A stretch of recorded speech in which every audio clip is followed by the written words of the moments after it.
all about who visits victory lane here in the NASCAR Euro Series. No doubt, this year will be my year. This year a win because I have all the cars to arrive in the victory.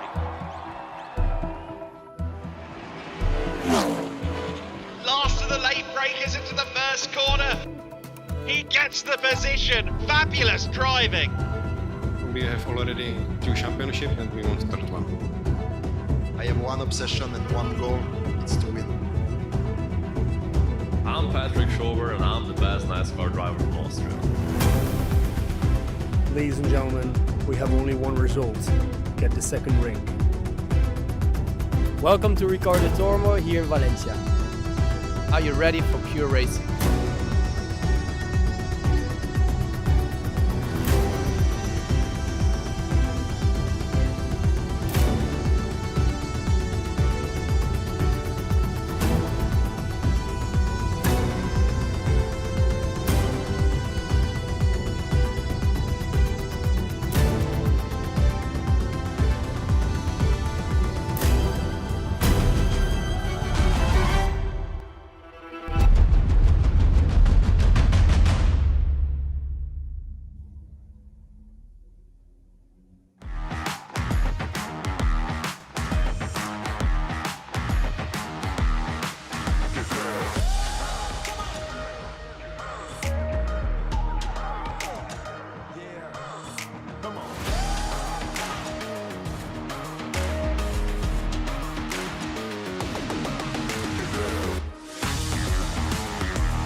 Welcome to the Circuit Ricardo Tormo. Welcome to Valencia and an all-new season of the NASCAR Euro Series. The long wait is finally over and we once again kick off the season here in Spain with the 12th edition of the NASCAR Valencia Fest.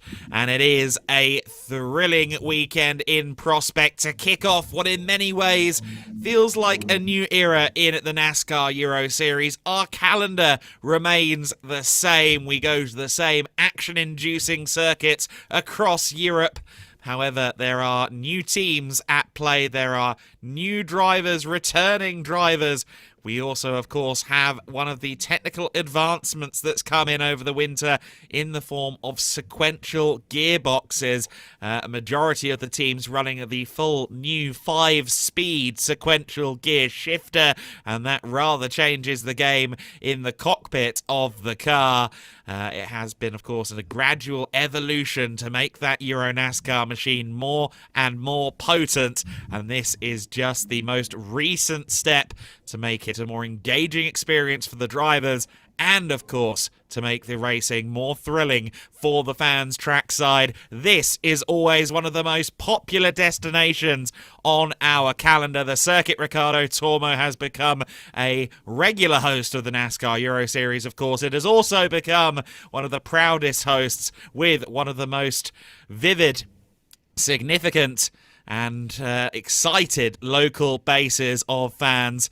It is great to be back with them. It's great to be back here in the commentary box with my colleague Andre Viegold. Andre, we are just a few moments away from qualifying here at the Circuit Ricardo Tormo, a qualifying system that has had, at least in the pro class, a bit of a facelift. Oh, yes. Hello and welcome here from Circuit Ricardo Tormo. By the way, they told me go to Spain again in April. It's going to be warm. It's not that warm here. It's a typical spring day that I'm used to from Germany. But yes, we have a revamp qualifying system in Pro. Everybody will be having 2 flying laps. We go out in groups, so there will be no traffic issues. And Adam, it's interesting because in the recent years, you had to survive a group qualifying and then head into Super Pole when you're in the top 10, and you could do as many laps possible to get into Super Pole, and that meant that the tires were completely different at the start of the first race. You have to survive with one set of tires for qualifying race 1 and race 2, but this year in Pro, everybody will have the same tires or almost the same tires when heading into the first race, and I think this will shake things a little bit up, right? Definitely so, yes. So very limited opportunities, only a couple of bites at the cherry to make your mark felt on the qualifying session. And of course, the groups that the drivers will go out into, majority groups of 4 that everybody will go out in this pro class quali session. For the first time, really, your practice makes a big difference. It's almost reminiscent, I suppose, of the MotoGP system for their Q1 and Q2s, in a sense, as their practice really does matter. And we're seeing much the same here. Those who are quick in practice will go out towards the end of the session. Those who were slower in practice will be kicking off our qualifying procedure here. Now, of course, we always start off in the morning. It's always Saturday morning when we go qualifying here in the NASCAR Euro Series. And especially somewhere like Valencia, being out 20 minutes, 25 minutes later, there could be a couple of extra degrees of track temperature for you to play with by the time you get out onto the circuit, and that could be advantageous. Yeah, definitely. And also, not only the track is evolving, we have a truck series championship right now on track. It's part of the support series. And what I've heard from the drivers, not only here from Valencia, but also from Most when we co-headline with the FIA European Truck Series Championship, those cars, those trucks, they put a lot of dirt on the track. So the first ones out there may be the ones cleaning the track for the ones that follow. So this may also play a big role, because what I've heard from the drivers, that these cars dust up the track and you need to some laps to get it clean again for the Euro NASCAR cars. So I think the drivers who were fastest in free practice and have a late starting position, it's also a little bit like not only MotoGP, but also like Wellering. They have a little bit of an advantage. But again, Adam, you have to nail it. You have only 2 opportunities and you have to nail it. And let's see who's good under this new pressure. You see some of the new lineups, the new setups down in pit lane. There's one of them, Thomas Chrysonis, now part of the PK Carsport lineup. 6th fastest man across the practice sessions yesterday, and that is boding well for Thomas, who, of course, felt like he was really building his momentum. He's been part of the Euro NASCAR paddock for a long time, but it felt like something clicked in 2024. He started to get strong results in Euro NASCAR Open, as it's now called. We've got Euro NASCAR Open kind of filling the void of Euro NASCAR 2 for this year. But then towards the end of the Euro NASCAR Pro season, setting a top 5 in the final race of the year in Euro NASCAR Pro, 3rd in last year's Euro NASCAR 2 standings, as it was called last year. I think Thomas Chrysonis, with this move over to PK Carsport, one of several new shifts and shake-ups in this paddock that could lead to some very interesting results. Yeah, and we saw a brand new car on track. We have to get used to have Gianmarco Ercoli in the Pro Series on the 11 car. We saw the Alumitech Racing Chevrolet Camaro, very nice livery. What I discovered this year, we have some returning liveries, but also some brand new ones. And in my opinion, Adam, some of the cars look really, really cool. We have improvements there for sure. I think last year, the Lux Motorsport car, the pink car of Jack Davidson, it drew so much attention that some of the teams decided to go a little bit more wild with the liveries again, and I really like that.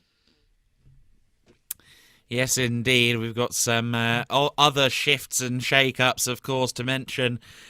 Just a few of them, of course. Mark Goossens is always one to hop a fence to a new team, and this time he joins Alex Caffey's Academy Motorsport team with their Ford Mustang. The Goose joins the Academy Alex Caffey Motorsport setup. That is one of the big shifts as well. But of course, we'd be remiss if we didn't mention M Racing before the session begins. That is the new home of Thomas Toffel, the Swiss racer who took 3 podiums on his way to 4th in last year's Euro NASCAR 2 Championship, now known as Euro NASCAR Open. But what about his Pro Class teammate for this weekend? Who's going to be in that car? Well, it's none other than Yvan Muller, the 2003 British Touring Car Championship champion. That was how I first got introduced to him, at around 5 years old. A 4-time World Touring Car champion.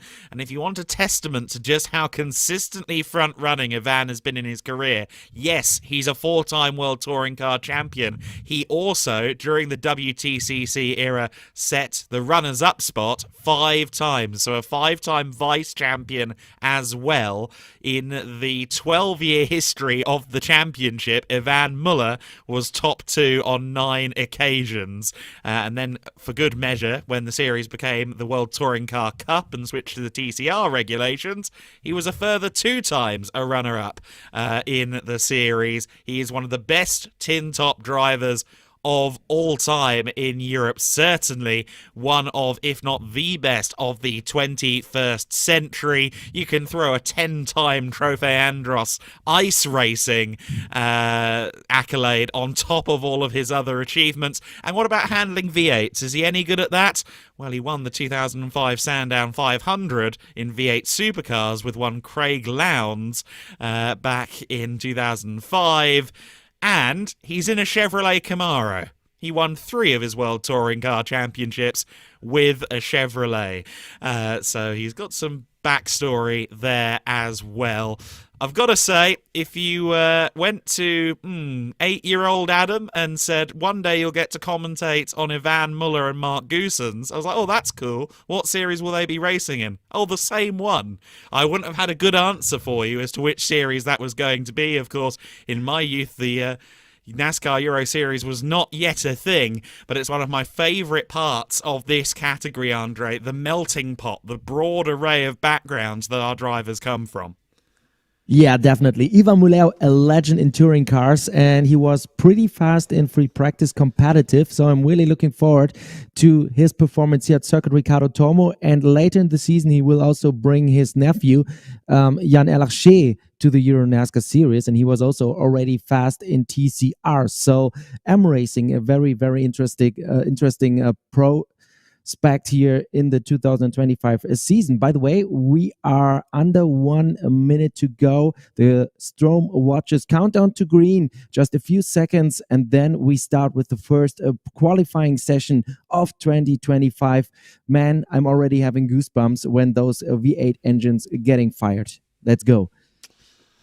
Let's go. It's going to be Max Maserati who joins us on track first in our first race day of the season. His time to beat, a 1:44.179, was his best in practice. The fastest of anybody in practice, as the man we'll see on track last, Liam Hazeman's for the new Rhett Jones Racing alliance with Hendricks Motorsport, the American team reaching across the Atlantic. There's a few people reaching across the Atlantic this year for the NASCAR Euro Series. The clock has ticked down to 0. The green light is on, and Max Maserati heads out onto the circuit in at the 47 Marco Stipp Motorsport machine. Now he's going to go out there. He's going to have a warm-up lap, an in and out lap to begin this. And then, Andre, he's got 2 laps to try and make his impression on this qualifying session. Yes, he already raced 4 races in Euro NASCAR in a part-time schedule last year, and I think he made a good impression. Max Maserati, a really sympathetic guy, really nice, really humble.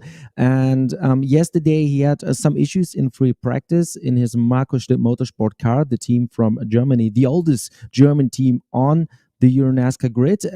But I think that the mechanics really worked hard all night long to fix all the issues on the 47 Chevrolet Camaro. So I think Max Maserati, when he gets a little bit used to the car, to the racing style, then he may be a contender for top 10s over the seasons. But let's find out what he's doing here in qualifying. Free practice, it wasn't his best, but still I saw a lot of potential in Max Maserati last year already.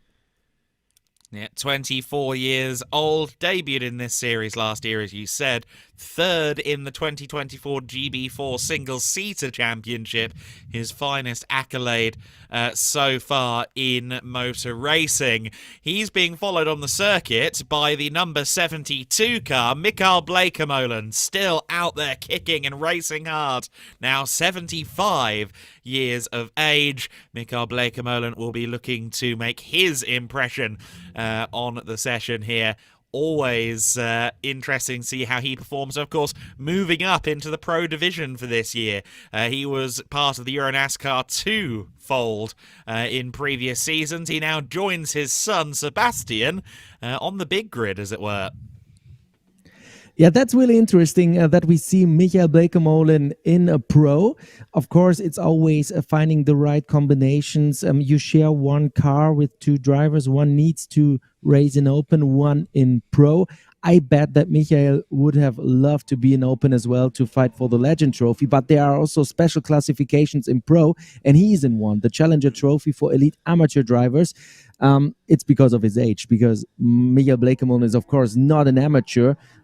He raced in Formula One. He found a home in Euro NASCAR, and his son said, "Man, I cannot get this old man out of the car." That's a quote. It was not me. So Mikael Bleekemolen enjoying this part of his life a lot, and I really love it. To be honest, Adam, I would love to be in shape to race on such a level when I'm at this age. So I'm totally in for it. Absolutely right. A man who once finished runner-up to Alain Prost in European Formula 3 competition. He has been part of the fabric of motorsport across Europe, but particularly in the Netherlands, for well over 50 years now. Maserati is on his first flying lap. Mikael Bleekemolen is on his first flying lap. I believe Ulysse Delso might be out there as well. It says he's on an out lap, but actually I think he might have just triggered the beam at the end of the pit lane. It is just the 2 out there, isn't it, at the moment? No. I saw the 14 car. It's now approaching the last corner. And I see slow. that Mikael Bleekemolen was faster in Sector 1 than Max Maserati, about 1 second faster. Mikael Bleekemolen is flying already. Wow, very quick lap then from Bleekemolen. Max Maserati maybe using this as a kind of halfway house lap, a second lap to build some temperature in the Hughes tyres. But that, of course, leaves not much room for error on the final lap if that's the strategy you choose to take. Maserati comes across the line, sets the benchmark at a 1:46.7. Mikael Bleekemolen getting a little bit loose there out of the final corner. Let's see what time he can lay down for us. It's a 1:44.528. That is a solid lap time from Bleekemolen. It is still, though, 4/10 down on his best from practice yesterday. He might be able to find a little bit more on the second flying lap. Yeah, and also track limits play an important role here. We saw some laps deleted in the prologue and also in free practice. You have to be careful in turn 1 to not get too far to the outside of the curb. Of course, it's also a motorcycle track here in Valencia for the MotoGP. Therefore, we have some interesting runoff areas, but with those Euro NASCAR cars, you have to stay inside of the limits, and they are not that strict like in other racing series. So it's important to stay inside of the limits. And you told already before that the lap times are not that fast as they were yesterday.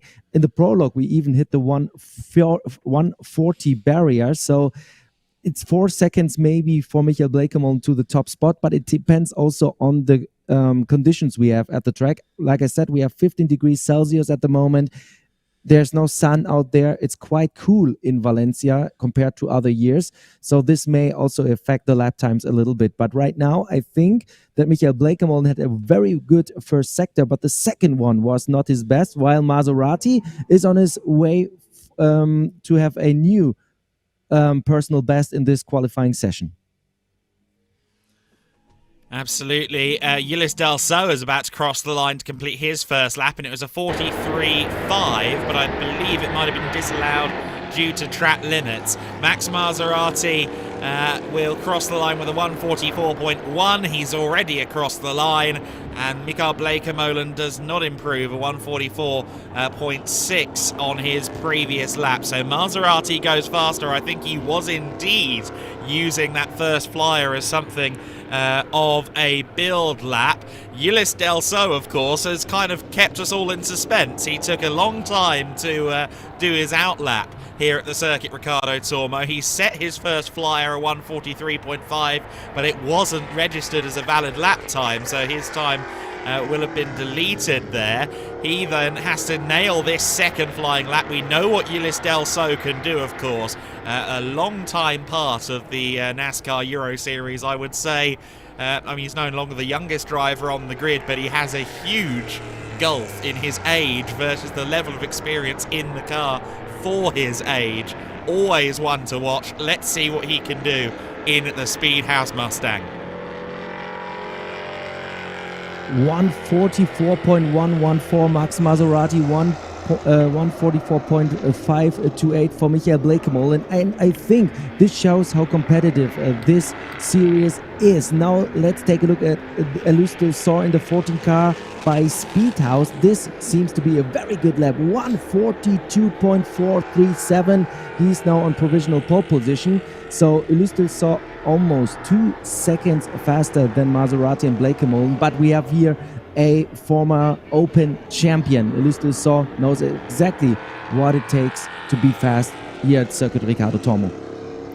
Almost a second faster than he was in both practice sessions on Friday. So that is a big move up there for Ulis Del So, setting the afterburners for the moment where it counts in this qualifying session.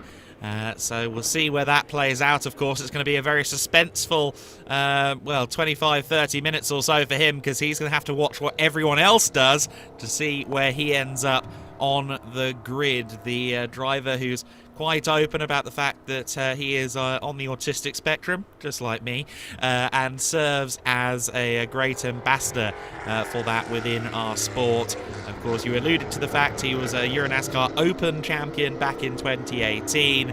It's his third season this time around with Speedhouse as well. Best finish of 4th place last year.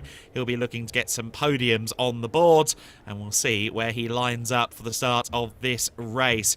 So then our next batch of cars will be led off here by Max Lanza for Cal Racing, the familiar number 88 car. You've got Kenko Miura behind him as well in the Team Japan Needs 24 Toyota Camry, and David Kiala at the behind him. That, of course, is another Marco Stipp Motorsport entry, the number 48, and that car really representing Georgian motorsport this season. Yeah, definitely. David Kajaya, I already saw him racing in TCR, so he brings a lot of touring car experience to Euro NASCAR. And yesterday in free practice, he got some decent lap. He had some misfortune when lap times were cancelled because of track limits. But when you saw the raw pace, he was really adapting to the car step by step and getting more and more pace into this car. And here we have an Italian driver, Max Lanza. He's one of the prototypes, what we call a gentleman driver. He's putting a lot of effort into his program in Euro NASCAR, and he's also fighting for the Challenger Trophy in Pro. Same for Kenko Miura in the 74. He was trying to race in Xfinity last year in the Chicago Street Race. Unfortunately, didn't make the qualifying due to a crash, therefore he was not in the race. But also Kenko Miura, a long-time driver here in Euro NASCAR, and they are both on track now with a newcomer, with David Kajaya, and I think he's one we should take a look at over the course of the season, because I think he has a lot of room to improve as soon as he adapts a little bit better to the car. Yeah, numerous times Kajaya was a winner in Legends racing in the early 2010s, a numerous time champion in that format of competition, a race winner, as you said, in TCR competition, the 2015 European Touring Car Cup champion as well. So he's pretty decorated with a roof over his head. It's a very decorated lineup in general. Their entry into the open class, Sandro Tavakiladze, he is an 11-time champion of Georgian motorsport in rally and circuit racing. So an interesting new lineup there in 48 for this year. Certainly not a new lineup though for the 88 car within the Pro division. We're very familiar with seeing this man, Max Lanza, at the wheel, and he will be the next to start his 2 flying laps here at the wheel of the car. Also out on the circuit for this batch of runs is David Kajaya and Kenko Miura, as we said. So we'll see if anyone can beat the benchmark 142.4 there for Ulysse Del So. Looked to me there like Lanza was very deep into the first corner, had to scrub off a lot of speed there to make sure he didn't exceed track limits, and to my eye it looks like he's not really going 10/10 on this first flying lap. Yeah, same for me. I saw a lot of movement in the car, and I was already thinking, yeah, maybe he's sacrificing already this first lap to get more temperature into the brakes and into the tires to have a better shot in the second lap.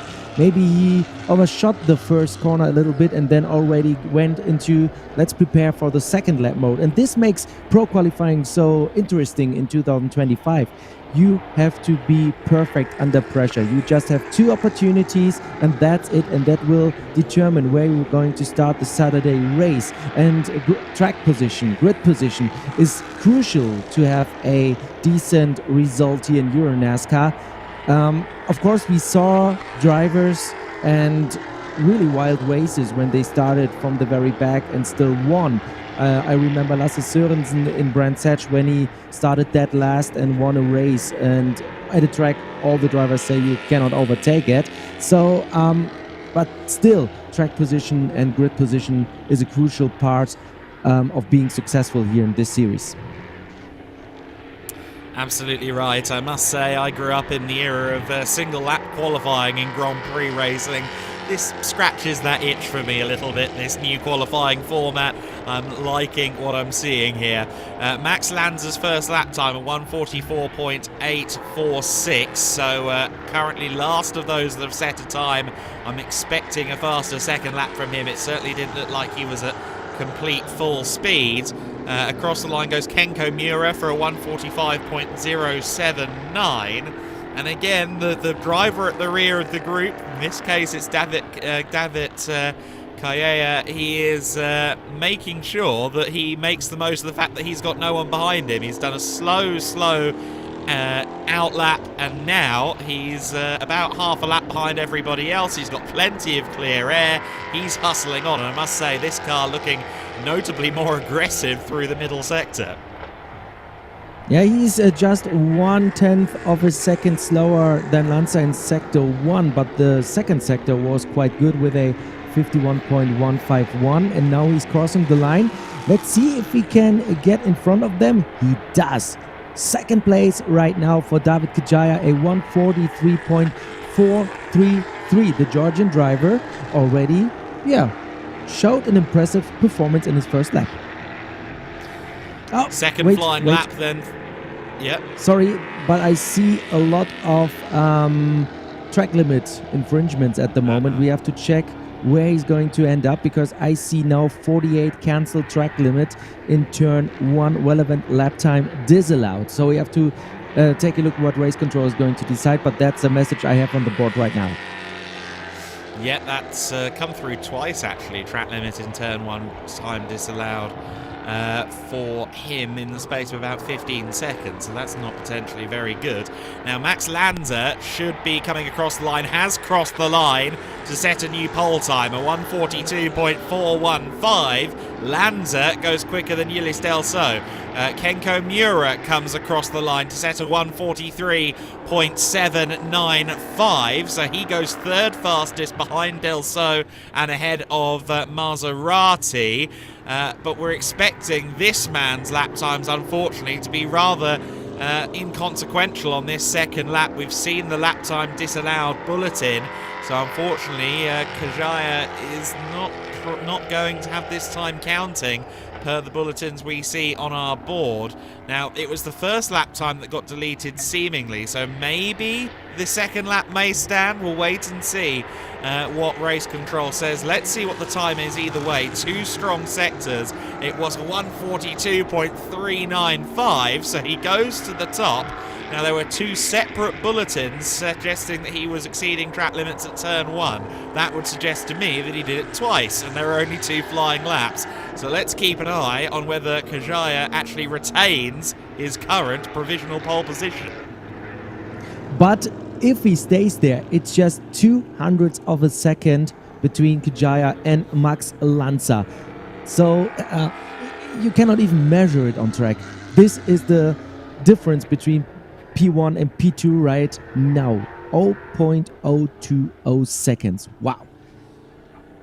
And yeah, 0.042 between them in that top 3, and the 3 contrasting backgrounds. The tin top champion, new to Euro NASCAR in the form of David Kajaya in the 48 Chevy. Max Lanza, a gentleman driver par excellence at the wheel of the 88 Cal Racing team. Very familiar with Euro NASCAR. And then Ulysse Delso, a young driver with aspirations, of course, of being a professional racing driver, of being an overall Euro NASCAR Pro champion one day.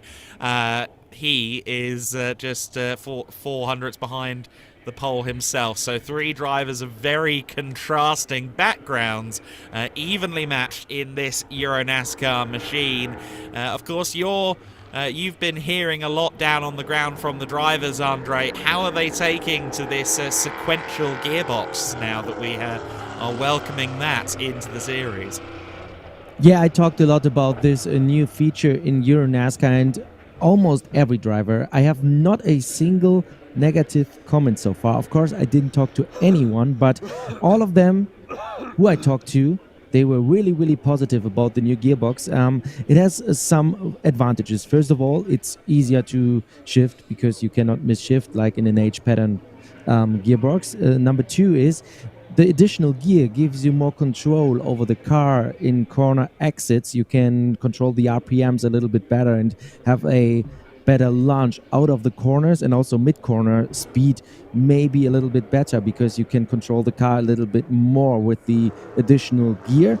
And also you can concentrate more on the racing skills. This is one of the quotes we had. I wrote an article about the prologue, and they were talking about the gearbox. So it brings a lot of positives into the series. They think the car is now more sporty, more like a modern race car. We saw it already in the NASCAR Cup Series that they went to sequential gearboxes, or also V8 supercars in Australia.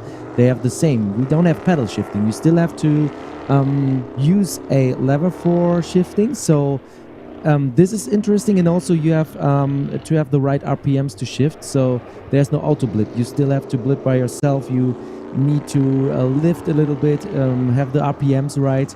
So it's still a challenge, but what I've heard from the drivers, they are really happy with it, and they think that the performance of the car and the fun you have in the car is improving thanks to the 5-speed sequential gearbox produced by Samsonite.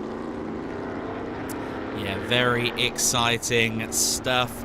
You can see there this qualifying brought to you by stromwatches.com, a new partner to the NASCAR Euro Series for this year. Of course, the former series title sponsor Whelen still very much part of the family as well. They're backing the restart zones for this season's racing, and well, based on previous seasons, I'm sure I'll be saying that phrase, wheel and restart zone, on a few occasions. It is Fabrizio Armetta leading us out into this batch of 4. There's the number 55 car just completing its outlap. The Club Motorsport Armetta, who had flashes of brilliance, in my opinion, last year, knocking on the door of overall top 5s on numerous occasions. He's being followed out there by Mark Goosens in the Academy Alex Caffey Motorsport car, Julian Reberg in the promotion number 77, the promotion team giving a promotion to Julian Reberg into EuroNASCAR Pro, and then Martin Dubek, the now two-time EuroNASCAR 2 champion, the reigning champion in what is now known as EuroNASCAR Open. He is once again doing double duty in EuroNASCAR Pro and EuroNASCAR Open, so he's got some more qualifying to do after this. But for now, it is Armetta flying around the circuit out there. There's your first look at Mark Goosens' new car for 2025. And we'll see what the Goose can do, but that is not the ideal line through the Turn 4 apex. I'm taking a look at Fabrizio Armetta now as well. He's having a good first sector, so maybe there's a new fastest lap coming in. Yesterday, Armetta was not as fast as I expected him to be, because last year you said it, brilliance and always on pace. This time in free practice he was not in the mix of the front runners, but maybe there was also still a little bit of sandbagging going on. Same for Mark Goosens. Yesterday he was not in the mix to be competitive in the top 10, but we know that the Goose has what it takes. A new team, a new car, and hopefully Academy Caffey Motorsport solved some issues over the night to bring Goosens back into the mix, and I think we will now have the first lap of Fabrizio Armetta. Armetta coming across the line then, and his lap time a 1:44.1, so I think again maybe just using that lap as a bit of a test run. Goosens went very, very wide indeed there out of the final corner. I think just about kept a wheel on the curb, which should be okay per the driver's briefing. Across the line goes Goosens for a 44.5. Not surprising that he was a little off the pace with that wide line at turn 4. And that there across the line is Julian Reberg. He is in the number 77 once again for the new season of the NASCAR Euro Series, and he is certainly extending the track. His first flyer, 1:43.531, so he was pushing a little bit more by the looks of it. Martin Dubek, a 43.6.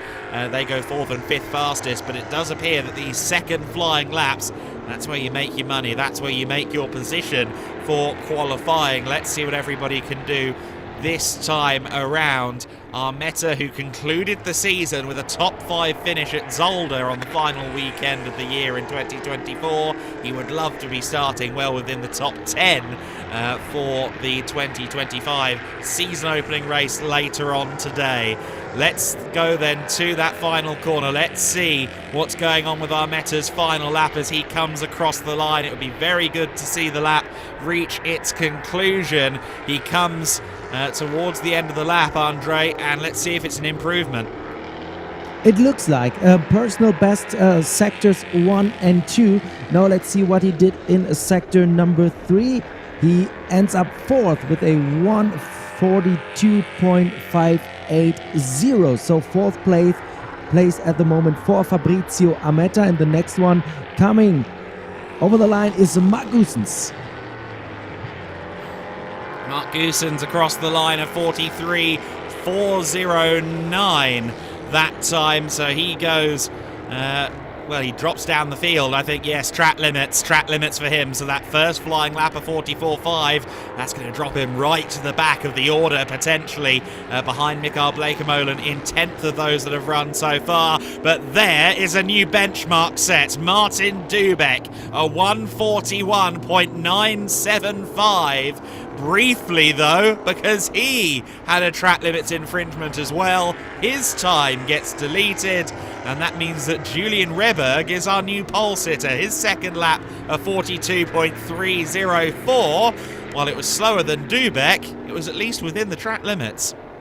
Yeah, definitely. And there's one thing we have to explain. I know that Julian Reberg still use the 4-speed gearbox, but he's not using the H pattern. There's a sequential shifter command kit that you can use to also use the old gearbox in this transition year. So he's now in first place with a 1:42.304 using the 4-speed gearbox, but still he has a sequential command kit on it mounted, so he doesn't have to use the H pattern one.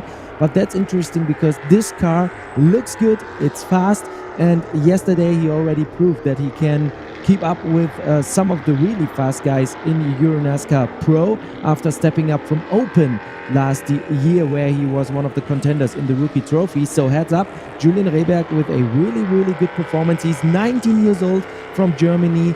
He has some touring car experience, but Euro NASCAR is his first big international series and championship. After 1 year stepping up to the pros and being right in the mix, I have to say, this guy is talented.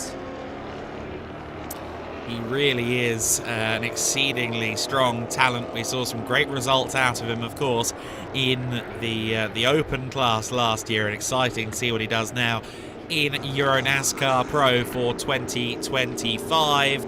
Here is Claudio Remigio Capelli. He is the driver that leads this group out, it would appear. I don't think... there is Jack Davidson. Jack Davidson is ahead of him in the slightly revamped Lux Motorsport number 21. Liking the look of those blue details on that car. I believe that's a nod to his new Rookie Challenge teammate, yet another of the Davidson family, joining in from the world of horse racing.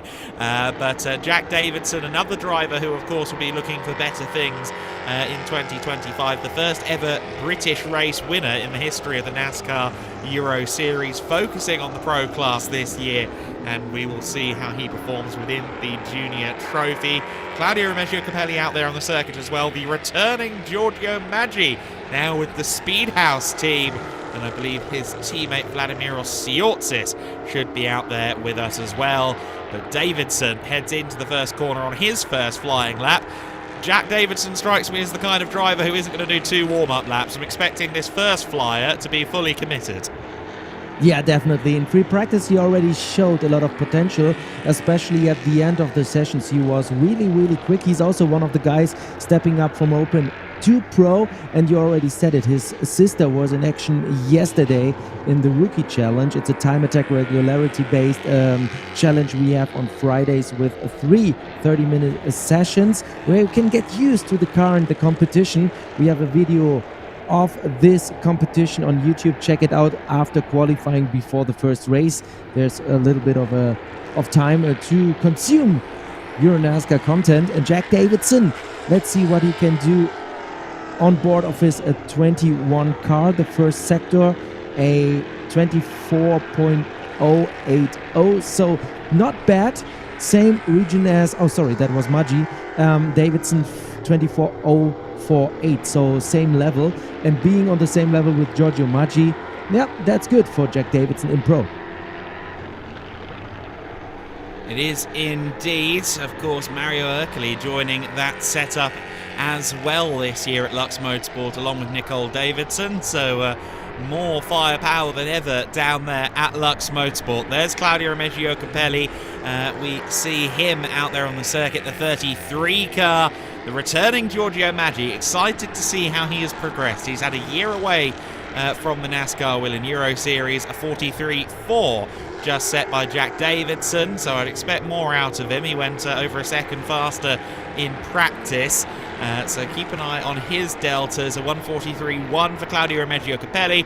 Giorgio Maggi, the Swiss driver for Speedhouse. I'm excited, Andre, by this combination of team and driver.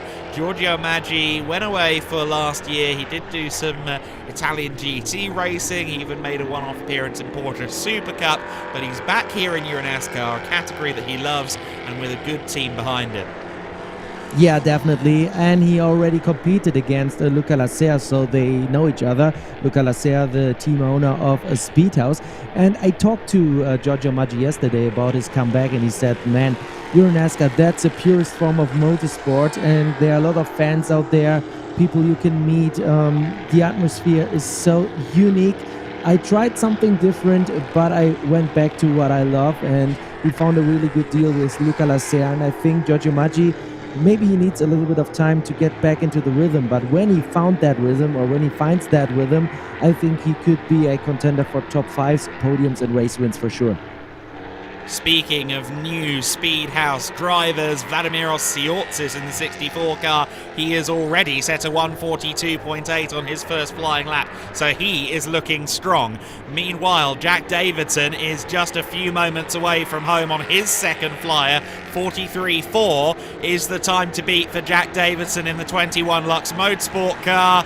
He goes top, a 42.095 for Davidson. That is a mighty lap time from Jack Davidson, quicker than he went in practice. Claudio Remeggio Capelli, though, takes pole away, a 141.712. We're getting into the serious end of qualifying now. As you can see, the times are getting quicker. Here is Vladimiros Tsiotsis, once again back this year by HTFX as his primary sponsor, the Cypriot sensation. But ahead of him is his teammate, Giorgio Maggi. Maggi comes across the line, 44.0 his first lap time. He resolutely beats that, a 142.8 to go 9th fastest. He won't be delighted with that, but it's a decent start to his return weekend. Here comes Tsiotsis, a 42.3 to go provisional 4th position in this qualifying session. I expect he's going to be towards the fringes of the top 10 by the time all is said and done, if not maybe just outside the top 10. But still a solid go there from Tsiotsis as well. But I think Claudio Remeggio Capelli has firmly cemented a position in the top 10 with that lap time. Yeah, definitely. I'm so impressed by Claudio Remeggio Capelli. He's a roof maker from Italy. He won his first Euro NASCAR Open race last year and started a streak. He already has 2 race wins under his belt. He has a fabulous relationship to his fans. For example, when he's signing autographs or something on the grid, you are allowed to sign his car, because he said, I'm just exchanging autographs. If you want me to sign something for you, you have to sign something for me. So he's a very unique character in the Euro NASCAR paddock and looks like a band member of ZZ Top with his long beard that's already famous and legendary in Euro NASCAR history. But what I really like about him is he's so competitive and he's getting faster and faster. And here, Adam, we have a very interesting guy, a hybrid racer, let's call him like this. Garrett Lowe from the United States of America in the 99 car of Bremotion. He races in the NASCAR Sim Racing Championship on iRacing. He did already some real world racing, Prodigy Racing League, and also Legends Cars and other oval racing series in the US. But this is the first time he went away from America, from the United States, to go racing in the real world, backed by BS Plus Competition, his sim racing team that teamed up with Bremotion to bring him into Euro NASCAR Pro straight away. No open start. It's Pro for Garrett Lowe. And yesterday, Adam, he was in the top 10 in free practice. I'm really impressed. Let's see how he does in qualifying. I was really impressed by Garrett Lowe's performance in practice yesterday. As you said, race legend cars on road courses and on ovals, and one on the road courses, I know for sure. A late model race winner in the US as well on a regional basis. I think won a race at Lonesome Pine Motorsports Park in 2023. And he was the regular season champion in the Prodigy Radical Series that you mentioned. So one of the quickest kind of hybrid racers who does professional sim racing in the NASCAR Series and now stepping into the NASCAR Euro Series in the realm of reality. Very exciting to have Garrett Lowe here in this number 99 car, the BS Plus competition back promotion machine. That looked a bit wide to me going out of turn 2 though. I have to be careful not to extend the track limits too far, of course. We've seen lap times get consigned to the history books already in this event. There is the new number 11 car, the Illumitech machine of the one and only Gianmarco Ercoli. Ercoli is out there on the circuit, also Thomas Chrysonis, also Sebastian Bleekemolen, but Gianmarco Ercoli, of course, continuing his relationship with Cal Racing through the technical partnership that Illumitech, the Canadian team, have brought on with the Italian squad. But interesting, new number, new car, new colours for Gianmarco Ercoli, the 2023 champion, and I'm compelled to see what he does this year. Remember last year, his daughter was born when he was racing here in Valencia. 1 year later, his daughter is here at the racetrack. Time flies by so fast. But Ercoli, I think he already said it before this weekend. People say we are slow, people say we are losers, but we are here to prove them wrong. I think after not being in the contention last year in 2024, or really in the contention, he wants to be back on top of the standings and beat, for example, one of his arch rivals, Vittorio Girelli. Absolutely, yeah, no love lost there between those two camps. Garrett Lowe has set a 1:43.1 on his first flying lap. Of course, you'll forgive us for not being so excited about those first lap times, but of course we've already seen quite clearly that it's the second laps that are going to count. Gianmarco Ercoli, a 1:42.8. That's a solid benchmark. If he were to have a track limits issue on his second flyer, that would be helpful. There's Sebastian Bleekemolen coming around the last couple of corners as well. Good to see him back in the series. It'll be interesting to see father and son on the same grid this year in the category. Chrysonis with a 1:42.809 as well. Just 5,000 separating him and Ercoli, who went fractionally faster out there on the circuit. But as we know, it's those second flying laps that can count most of all. Claudio Remeggio Capelli currently has a hand on a provisional pole. After this batch of 4, there is only one more batch to come, and it is the drivers you'd expect at the sharp end. Paul Giffreau, Vittorio Girelli, Liam Hasemans, and a Van Muller for good company. That last batch of 4 will be very, very interesting. But for now, a good opportunity here. The pole lap could come from this batch. It's not unfeasible. All of these drivers very quick in practice. Let's see what they can dish up for us in the qualifying. It's a provisional pole for Garrett Lowe. Garrett Lowe with a 1:41.577, proving that practice was absolutely no fluke. Wow, I'm impressed. I saw him testing already at Circuit Meppen, a little track in Germany. I've heard from his really strong lap times at Fontenay-le-Comte, the test track of Euro NASCAR, and everybody was really exciting about his performance, and he's really, really fast, and he's even ahead of Gianmarco Ercoli. Wow. Ercoli with a 1:41.794 slots into provisional third place. Thomas Chrysonis across the line. Chrysonis goes top. A 1:41.413 for Thomas Chrysonis. Brilliant time for him on his first appearance in, let's call it, the lucky 13.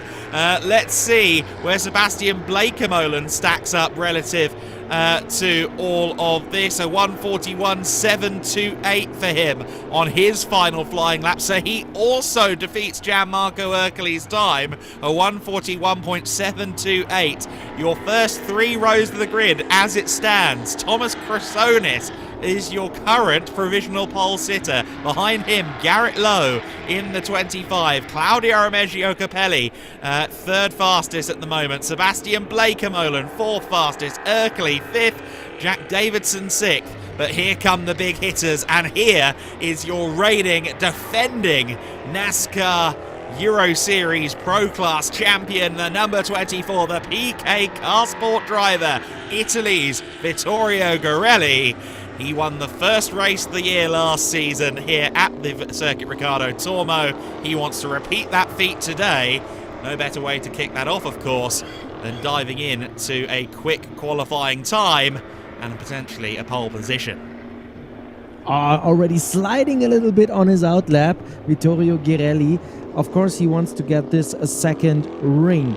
He was incredible last season when he won all the pole awards. So qualifying was his safe bet.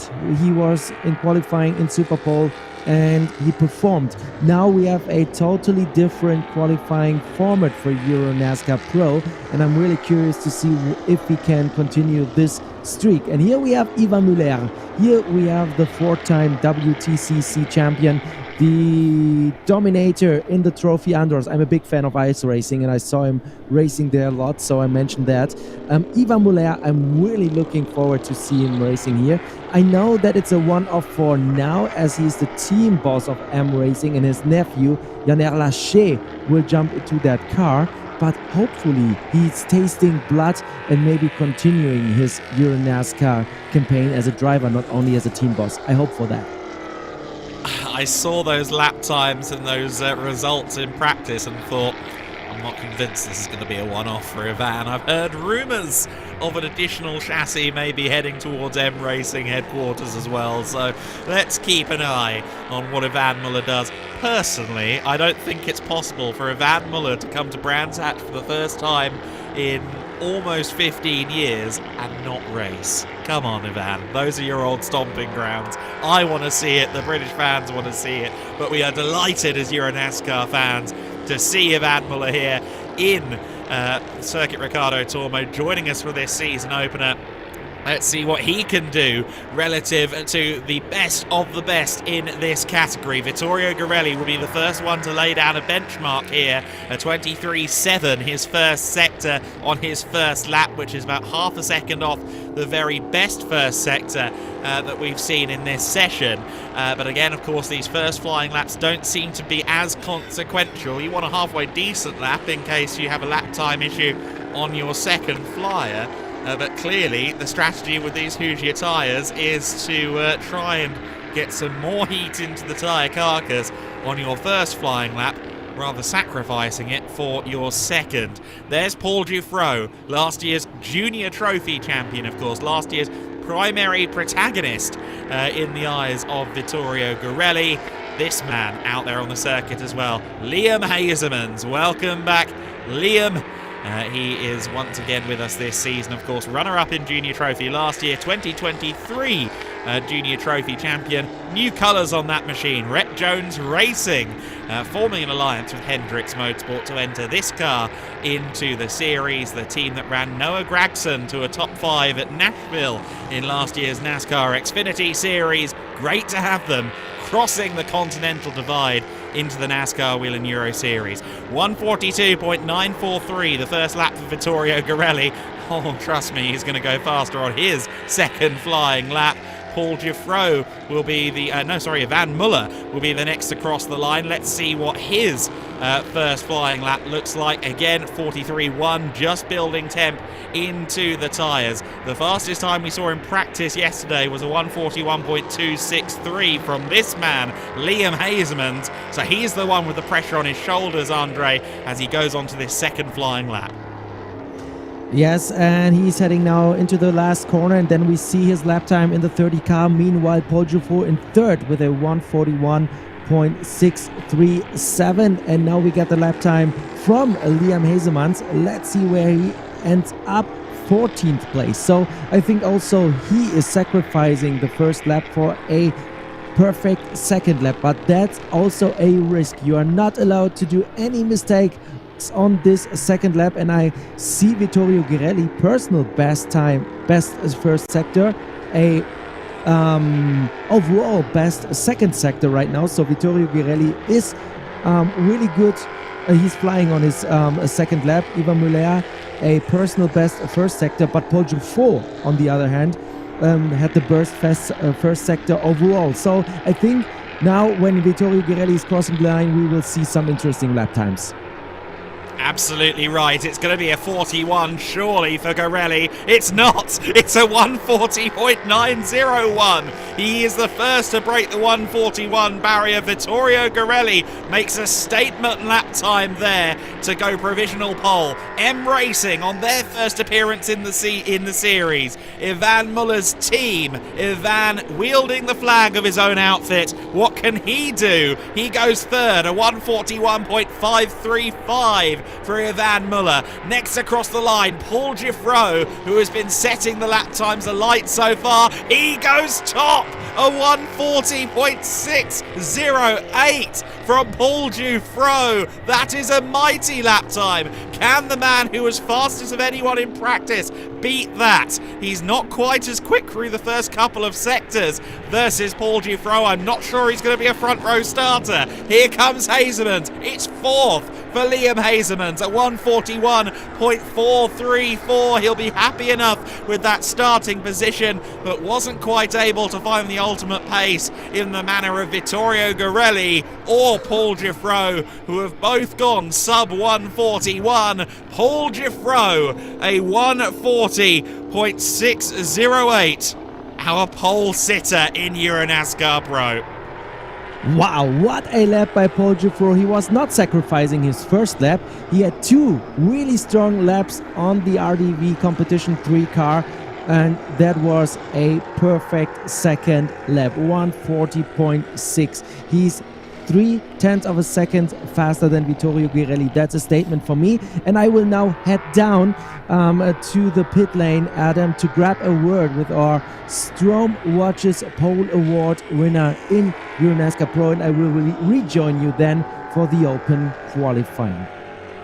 Here's your results then. Paul Giffreau, pole sitter by over a quarter of a second on Vittorio Gorelli in second. Thomas Chrysonis, third fastest, ahead of Liam Hazemans in fourth position. Ivan Muller, third row start for him on his debut in the series. And what about that for a clash? Ivan Muller and Garrett Lowe, World Touring Car Championship meets eNASCAR. What a sight that is to see. Claudio Capelli on the fourth row of the grid, seventh with his time. Sebastian Blakemolen set to line up eighth once we go racing later today. Gianmarco Ercoli, he won't be delighted with ninth. Illumitech Racing, they're in ninth position. Rounding out the top 10, Jack Davidson with a strong start for Lux Motorsport in his pro campaign this year.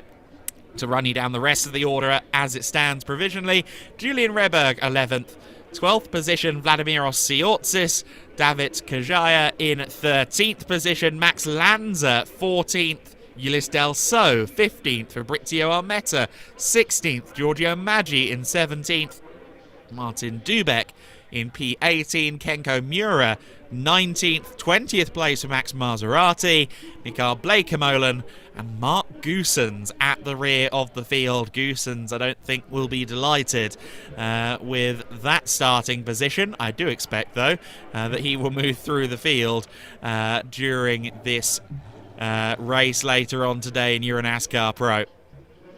Heading towards the weighbridge, then, is Paul Giffreau, our RDV competition driver. Always a force to be reckoned with. It's a story of consistency this season for RDV competition. They've retained their young talents, Paul Giffreau and Patrick Schauber, and they are going to be a force to be reckoned with in the Pro and the Open classes, respectively. A fun statistic from both of them. They were both the vice champions in their respective classes last year, both of them scoring 2 race victories on the way there. They're definitely going to want to go one better this season. Paul Giffreau, who absolutely loves it here at the Circuit Ricardo Tormo, home away from home this place.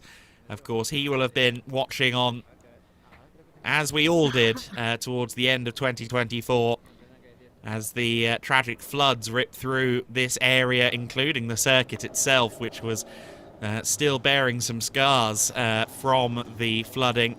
And and it is great to see the area slowly rejuvenating again after those dramas and those natural disasters that they witnessed back in October here in Valencia.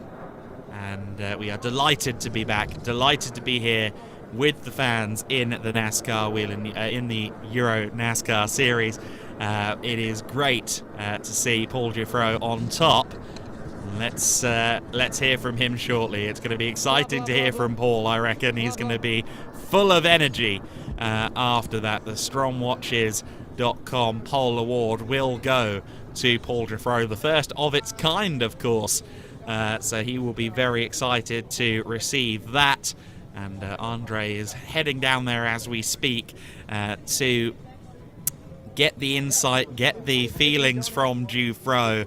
But a lot of very interesting storylines, I reckon, developing based on that grid. Thomas Chrysonis, third place. That's one of the biggest headlines for me coming into this race. I've always had the feeling that Chrysonis was knocking on the door of unlocking something. He switched over to PK Car Sport for this year.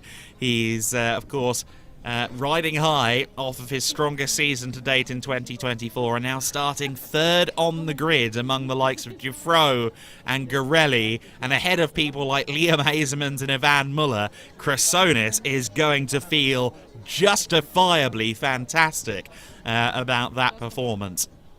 Ivan Muller, fifth fastest. Garrett Lowe, sixth, as we said. I'm really interested in the contrast between those. We've got a four-time World Touring Car champion, followed by a well-regarded sim racing star, followed by, as Andre said, an Italian roof maker who looks like he could be the bassist in ZZ Top. Only in the NASCAR Euro Series do you see these worlds colliding. Claudio Remeggio Capelli, of course, seventh on the grid, first of the Challenger drivers as well. Critically, that is important for him. The Challenger Trophy, what he will have his eyes on this year. And after claiming finally claiming that win in Euro NASCAR Open last year, taking 3 wins in the final 4 races, Claudio Remeggio Capelli, I reckon he's going to be looking for overall podiums this year in the Euro NASCAR Pro category. We know he's got fabulous racecraft. We've seen that before in the NASCAR Euro Series. He's learnt his driving skills in the Legends cars, which are always conducive to producing good drivers for wheel-to-wheel action. And I've no doubt that Claudio will be aiming to move through the field from 7th on the grid. And he, of course, will be alongside Sebastian Bleekemolen, the vastly experienced driver of that number 69 machine. We're not finished, of course, with qualifying, because qualifying for the open class is due out on the circuit in 7.5 minutes. That's why we have that countdown to green on the bottom right of your screen. We will once again be underway and rolling for qualifying in just a few minutes. That will be the open class, a whole new batch of drivers joining us. A few, though, of course, pulling double duty, which is always exciting to watch. There is Paul Giffreau, along with Gianluca from the NASCAR Euro Series. Hello, Jan. Good to see you again. It is Paul Giffreau, though, who will be giving us the insights from the cockpit of the pole-sitting car. Giffreau's pace, a 140.6608, a very, very fast lap time.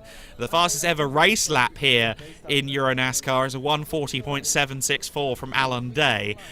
So that kind of indicates to you just how quick that time was from Giffreau. I don't think it's the absolute fastest lap we've ever seen from a Euro NASCAR here, but it is a very strong time. And it is a time that granted him pole position, Andre.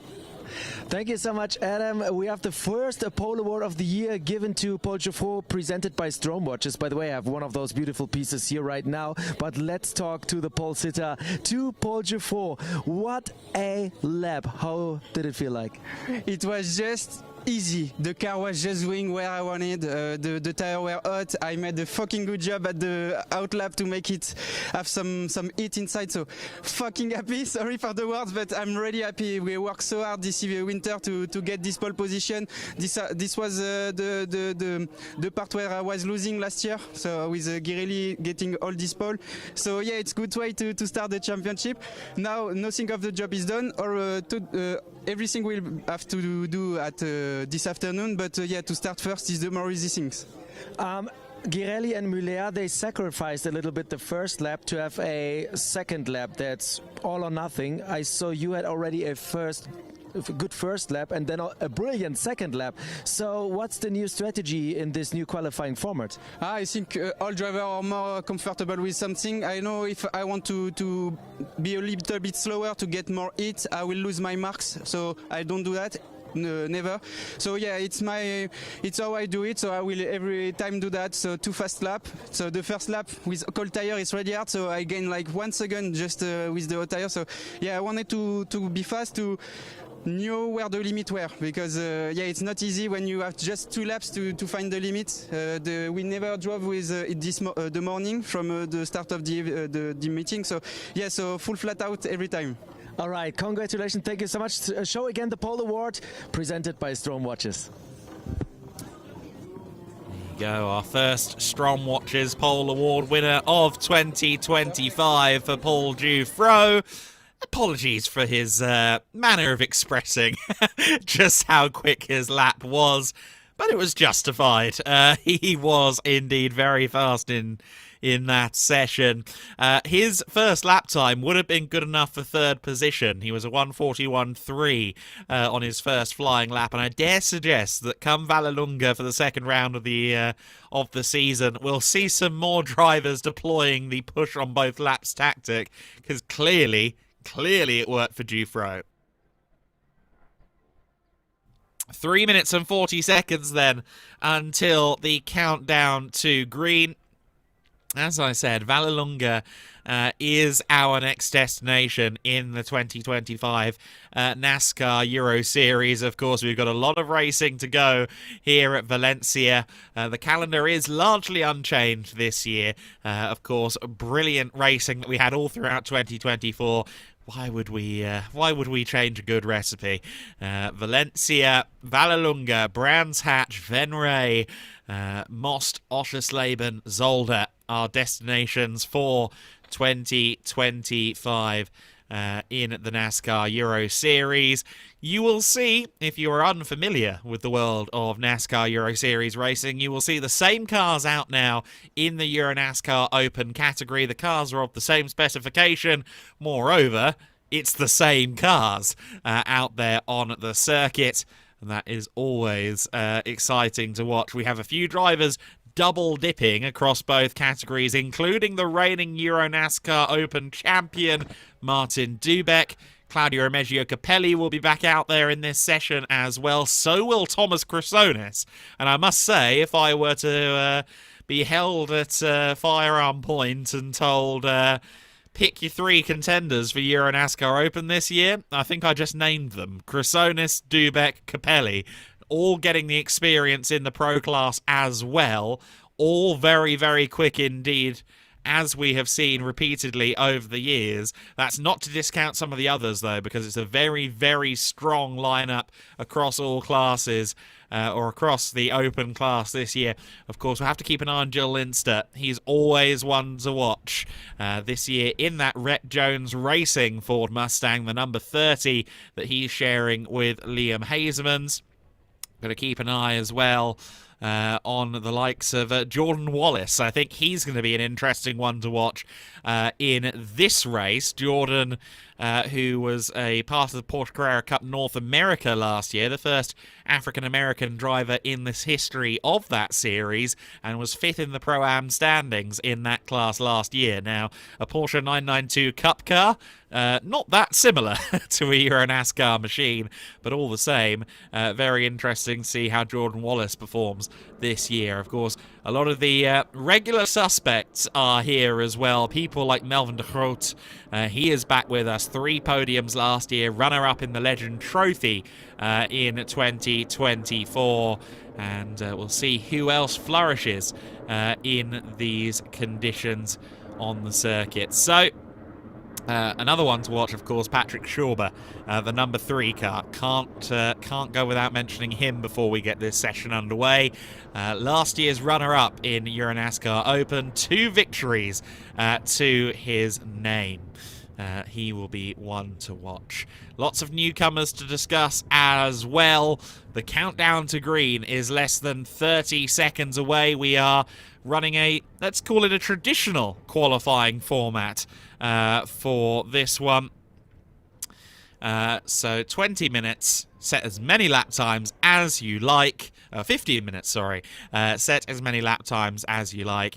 And of course, the complication here, of course, is that these tyres have to do qualifying, they have to do both races. It's the same set of Hoosier tyres for all races, and what that does mean is that there's something to be said. If you can get a quick lap in early, pull the car in. Don't exhaust the tyres more than necessary. You've got the pro qualifying session to look at as a reference time for what a quick lap will be. So if someone, I suggest, gets a mid-41 or something like that in this session, might be worth pulling in after that. Just save those tyres for the end of race 2. Your traction will thank you later at the end of that second race. So then, plenty of classes to consider in this as well. There's the Masters Trophy, which has effectively taken the place of the Rookie Trophy for newcomers. The Lady Trophy for female competitors. We've got Ariana Casoli, of course, out there on circuit. We've also got Racing Happinessa, who has joined us for this season. She's in the number 77 car that Julian Reberg was driving earlier on from Promotion. And then, of course, you've also got the Legend Trophy back again. Claudio Remeggio Capelli and Melvin de Groot, among those who will be fighting for that trophy this season. So then the open qualifying has begun. Cars are out on the circuit. And again, as with the Pro Class, some shifting in the order, some shifting in the landscape of this class. Still looking very exciting, though, for 2025.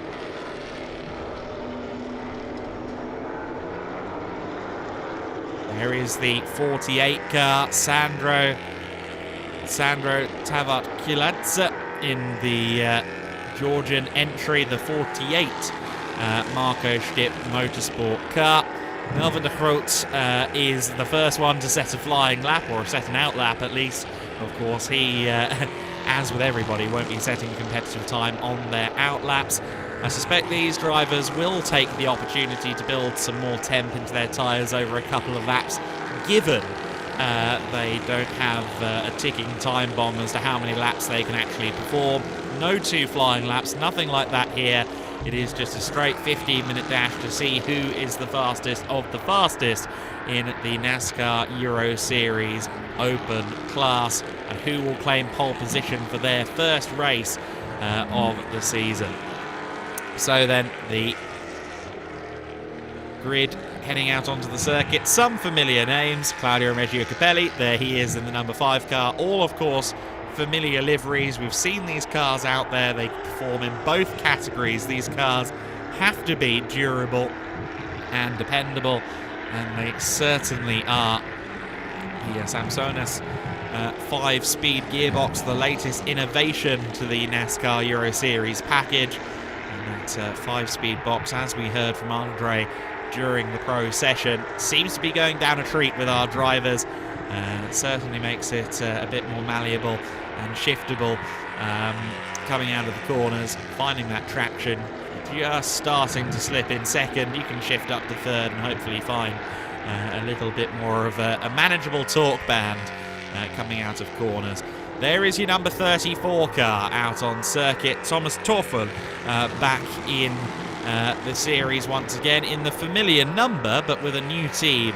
No longer with Race Art Technology, he is now with M Racing in the rather fabulous colours of that team. I'm excited to see how he performs here this weekend. The M Racing crew, always exciting to welcome a new team in, but M Racing with a broad array of experience so far in European motorsport generally, and quite the thrill to welcome them into the NASCAR Euro Series. I'm back, Adam, by the way, and we have 10.5 minutes left to go in this open qualifying. Don't worry about the tower right now. We have Melvin de Groot in first place, and also in the 47, that's Sven van Laere.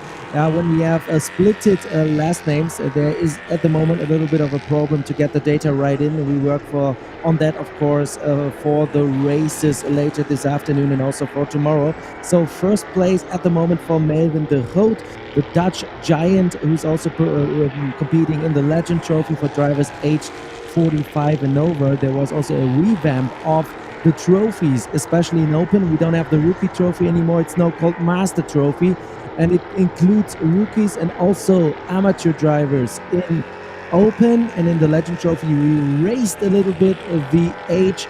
Last season it was 40 and above, and now it's 45 and more in the Legend Trophy. And Melvin de Groot, who's on provisional pole position at the moment, he's also leading the Legend Trophy. The best driver in the Master Trophy at the moment is Bruno Mulders, one of the newcomers for Team Blakemole, and he's in third place. Yeah, Bruno Mulders in that 72 car. A champion in karting in the Netherlands, Dutch driver, Dutch team, and now moving into the world of car racing. Must be quite a thrill for the youngster to be sharing with an ex-Formula 1 driver in the form of Mikael Bleekemolen. Although, to be fair, Mikael Simon F1 was a little bit before Bruno Mulders was conscious or aware, maybe even before his parents were born, I don't know. It's been a long career for Mikael Bleekemolen, but the 72 car with a promising youngster at the wheel. He'll be running within that Masters class that you alluded to. And it'll be interesting to see how he performs this weekend on his first appearance in the series. So Claudio Remeggio Capelli currently fastest out there with a 1:41.6. Remember what I said earlier on, if you knock on the door of those mid-41s, I'd almost be tempted to just leave it there, because we've seen a mid-40 as the pole time in NASCAR Pro. If you certainly get into the low 41s, I think that guarantees a strong start. And of course, you don't want to really burn these tyres away, because you have to do both races on them later on. Speaking of burning the tyres away, we saw a lock-up there going into turn 10 for Bruno Mulders, and you've got to be careful of that, of course, because any damage you do to the tyres in this session, well, that's going to have a knock-on effect on the rest of your racing weekend. Yeah, and we can take a look into the rule book there. If you damage a tire that much that you want to replace it, you then have to use an even older registered tire, so you cannot gain any advantage. If you have a puncture, for example, in qualifying, you need to use an even older tire for the races. So it's really a crucial part of NASCAR racing to prevent those tires for the whole weekend. Capelli at the moment in first place. Thomas Dąbrowski is in second place ahead of Thomas Krasonis, Melvin de Groot, Sandro Tavakiladze. He's racing the 48 of Marco Stipp Motorsport, one of the new Georgian drivers we have here in the series. Patrick Schober, he was on top of the standings for a split second, but now he dropped to 7th place. Maybe he got a lap time deleted, or at the moment the track is evolving and improving, because the lap times are getting better and better. But the 1:41.6 by Claudio Remeggio Capelli seems like a solid one. He has 2.5 tenths of a second ahead, against Thomas Dąbrowski at the moment. It's a good lap in Open, I think. Personal best first sector from Capelli last time around. He did a cool down lap, and now he's on another flyer seemingly. So we'll keep an eye on Claudio Remeggio Capelli's second sector split to see how that stacks up. I think if he improves upon that time, again, surely tempted to pull the car in, kick the feet up and see what everyone else can do. We'll keep an eye on that lap time. 23.5 in the first sector. We await Sector 2. Bruno Mulders comes across the line to go 5th fastest. He was briefly 4th fastest. Martin Dubeck sets his cards on the table for the first time. A 141.772 puts the defending champion to 2nd in the standings at this moment in time.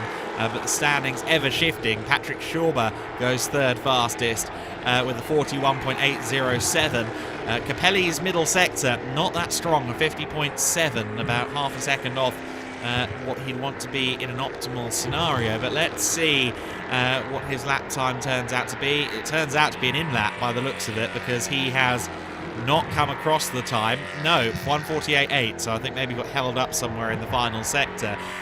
Regardless, he's still at the top of the standings here, and we mentioned the 48 car, the Georgian Marko Stitt Motorsport machine, and Sandro Tavakkaladze, a 11-time Georgian champion. We expected him to be an interesting addition to the international racing scene here in the NASCAR Euro Series. He's just gone 4th fastest with a 141.872. That is promising. Yeah, and he's also using the 4-speed gearbox with the sequential shifter, one of the few cars on the grid not equipped with the 5-speed sequential gearbox by Samsung as for now. We will, of course, keep an eye on this development over the course of the season. If the cars that are not equipped with the new sequential gearbox are being changed, maybe for Vallelunga, for example. But Sandro Tavakkaladze missed a little bit of practice time because the car was sidelined by some technical issues in full practice, but he got off to a really good start here in qualifying. I think whenever he's in the top 10, it's a really good position for a rookie joining the NASCAR Euro Series with no experience at all in one of those V8 cars, 400 horsepower, around 1,250 kilograms, and no driving aids. There's nothing electronical helping you keep control over those cars. This is pure racing. It certainly is pure racing, and emphasis on the racing. If you're joining us for this qualifying session, wherever you are in the world, and you've never seen the NASCAR Euro Series before, firstly, welcome. Secondly, set an alarm for the racers. You'll want to see what happens when the fireworks fly. We go 2x2 formation flying for the start of the season in the NASCAR Euro Series.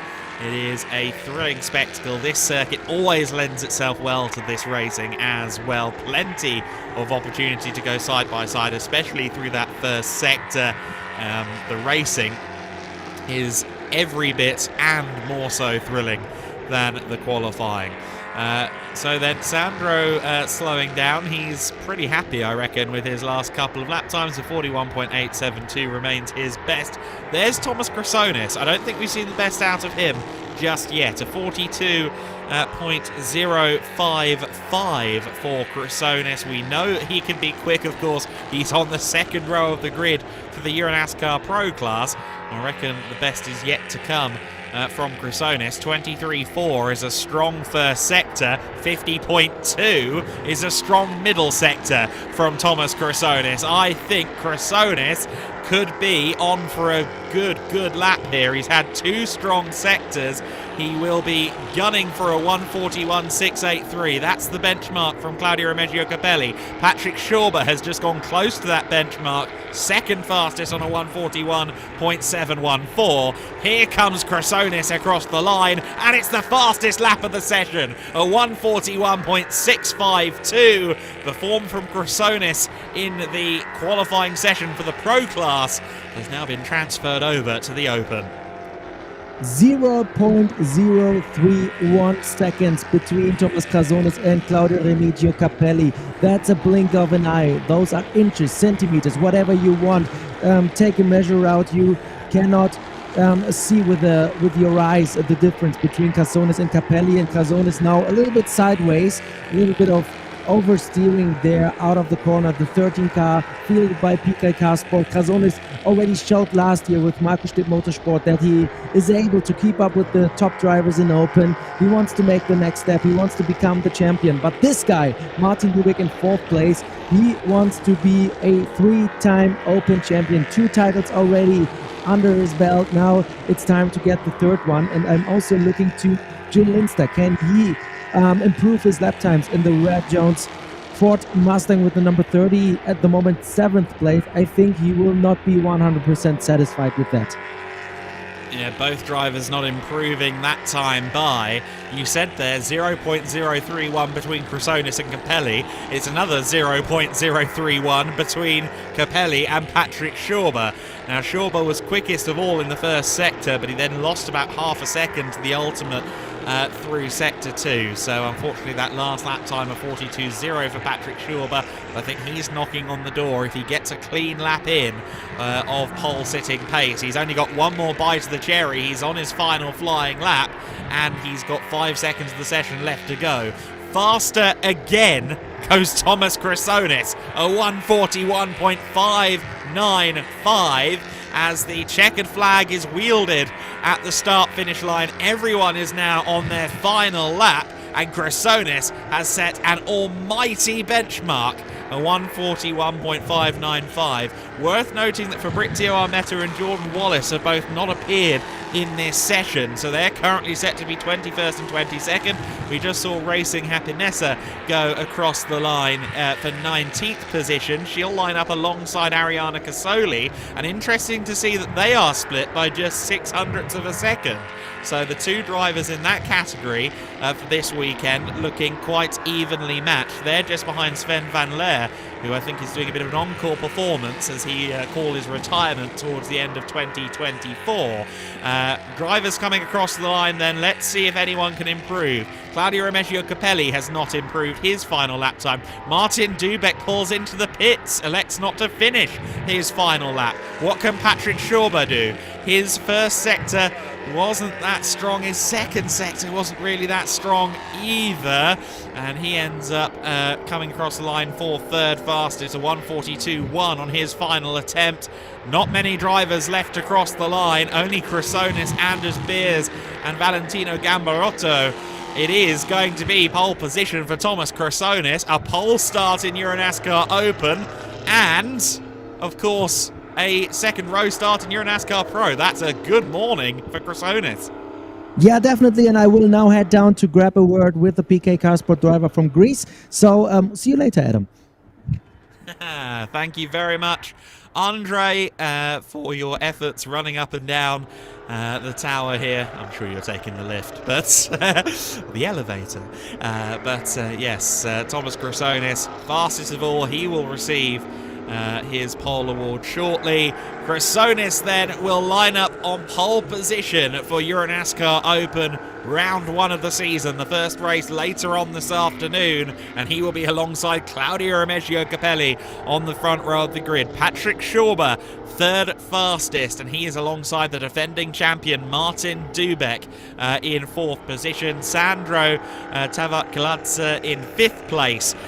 Good performance from him. He'll be alongside PK Car Sport's Thomas Dombrowski in 6th position. And that's an exciting development to see Thomas Dombrowski in that 24 PK Car Sport car. Someone we didn't get to mention particularly during that session, but keep an eye on him this year. Jill Linster, 7th fastest for Rhett Jones Racing. Sebastian Blakemolen for M Racing. That should be Thomas Toffel there, sorry, in 8th place, not Sebastian Blakemolen. Then it is the 72 car of Bruno Mulders in 9th place, and then in 10th position Melvin de Groot rounding out your top 10, and the top 10 there split by less than 0.6 of a second. The top 9 well within half a second. It's a very competitive looking grid here in the NASCAR Euro Series Open category. Cassones then set to race in both classes and set to compete at the very tippy top of both grids. Second row start in Pro, pole in the Open category. Again, I said it at the top of this session, I just felt like Chrysonis was hitting a stride in 2024, and now this shift over to the hugely experienced PK Car Sport team, coming under the umbrella of Anthony Kumpen, and now getting to share data with drivers like Vittorio Gorelli, like Thomas Dombrowski. I think that will be hugely beneficial to the Greek racers' prospects, and receiving plenty of backing from his country, his home nation. He launched his 2025 campaign in his native Greece, and what a start to 2025 for Chrysonis. His first Euro NASCAR Open podium came last year, and he managed to finish third in the standings in last year's Open class. 3 Open podiums, and indeed a top 5 to end the season in Euro NASCAR Pro as well. And it certainly looks like we're going to see more of the same for Chrysonis in 2025. A great start to the year for him. Andre will be down there with his stromwatches.com pole award very shortly. And you see there the 24 car, slightly updated look for 2025, a bit more Valentino Rossi than it was last year, it must be said. That would be a hell of a guest driver, wouldn't it, one day at Vallelunga. So Dombrowski a bit frustrated here with having to visit the weighbridge, but they're just sorting everything out there at the moment. And of course the scrutineers, the stewards, the officials here in the NASCAR Euro Series want to make sure there's absolute parity out there on the circuit. The cars are identically spec'd. Of course, you've got the Toyota Camry, the Chevrolet Camaro, and the Ford Mustang bodies, but mechanically speaking, in regards to the engine, in regards to the chassis, these cars are identical, and that means that parity is important. It's a cornerstone of the regulations in this series, and that's one of the things that I think a lot of the teams really enjoy about the category. Seeing teams like Illumitech Racing come in is certainly interesting. Of course, Alain Mounir, who was actually the flag bearer for Go Fast Racing in the NASCAR Euro Series previously, the European arm of Go Fast Racing. He wanted to come back to the series and has brought the Canadian Illumitech Racing squad into the NASCAR Euro Series. But lots of very exciting storylines and permutations coming out of that first qualifying session of the year. The 48 car, I think, is going to be one to watch. Sandro Tavatkiladze, the Georgian driver with a decorated history in both circuit and rally racing. He is going to be a compelling watch, I reckon, this time around in his first campaign in the NASCAR Euro Series. There's Patrick Schauber's number 3 car. Schauber, of course, for RDV competition, once again, they were electric last year. 2 runner-up spots, vice-champion status in both categories, and of course the winner of the Endurance Teams Championship RDV competition. They were the strongest and most consistent outfit of the season in 2024. And certainly, with that level of talent at the wheel, you wouldn't put it past them again in 2025. You can see there the team boss having a bit of a chat there, a bit of a debrief with Patrick Schauber. Schauber, who now spends his time instructing at the Red Bull Ring during his off days, one of a few different racetrack activities that he helps run or coaches at as part of his career away from the circuit. Well, not away from the circuit, but away from the Euro NASCAR paddock. In general, though, Schauber wants to spend as much time as possible at the wheel of racing cars, and he manages to do so. I just saw the "No, this is Patrick" meme on the helmet of his car, on his helmet, I should say, not on his car. But that's excellent. I like the SpongeBob reference on Patrick Schauber. Didn't expect to see that today, but Patrick Schauber, always a character, and the Austrian driver will be looking for a good result here. Andre has just run up to Patrick Schauber, so I think we can hear from him now. Waiting for Thomas Crasones, why not talk to Patrick? How was it out there? Yeah, it was quite good. I felt quite comfortable with the car. But yeah, P3 I think it was in the end. So I think we have a good starting position. And yeah, in the afternoon, hopefully it won't rain. I mean, if it's gonna be raining, then it's gonna be equal for everyone. But yeah, we'll see. Can you show us your helmet? There's a Patrick star somewhere. Oh yes, we want to see that meme. Yeah. No, this is Patrick. We're going down to our pole sitter. No, this is Patrick. Patrick Schauber, who will be well up the order once again in the Euro NASCAR Open category this year. Of course, a race winner in both of his seasons in the Euro NASCAR Open in 2023 and 2024. And with RDV competition, you'd expect nothing less from him again in 2025. But great to hear from Patrick as he continues to focus forward on the racing to come here. But here's our pole award winner, Thomas Crasones. Yes, our pole award winner presented by Strom Watches. I have another piece here with another color code, of course, matching to the colors of the Open Series. It's the red. In Pro we have the blue, and we have here the pole sitter Thomas Crasones. What a phenomenal lap. Well, I don't have to say anything because, you know, in the end, all that matters is the race. But to be for the first time, you know, starting from the pole position, but from the qualifying procedure, you know, actually knowing that at least today I am the fastest person here, it's a good feeling. We work a lot for this. So the only thing left now is to make a good start and to bring it home. It's to be calm, not to make mistakes like last year where I crashed on the first lap. So this year I think we came back smarter, stronger, so it will be a different race completely.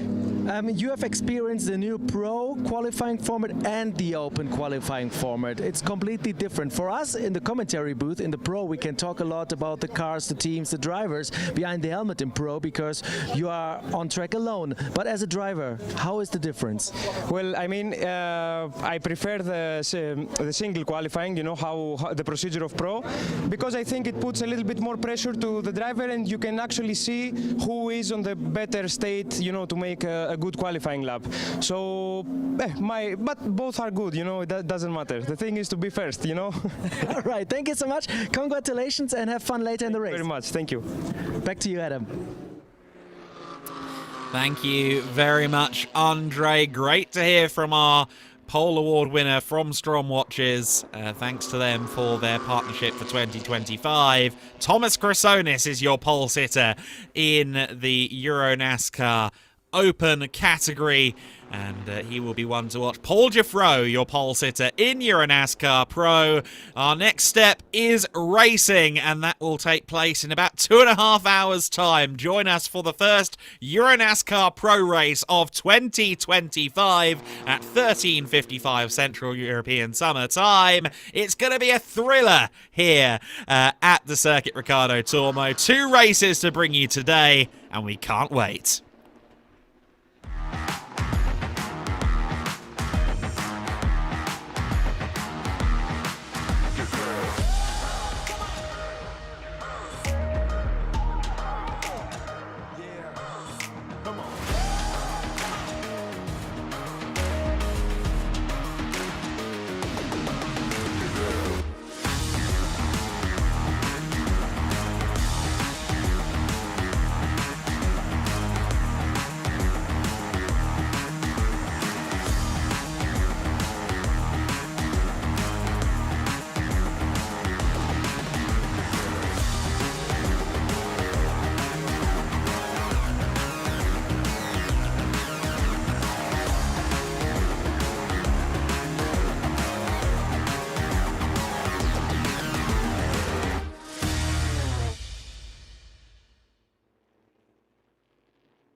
bla bla bla bla bla bla bla. Skužiš? Znači od linka je do... Od linka je.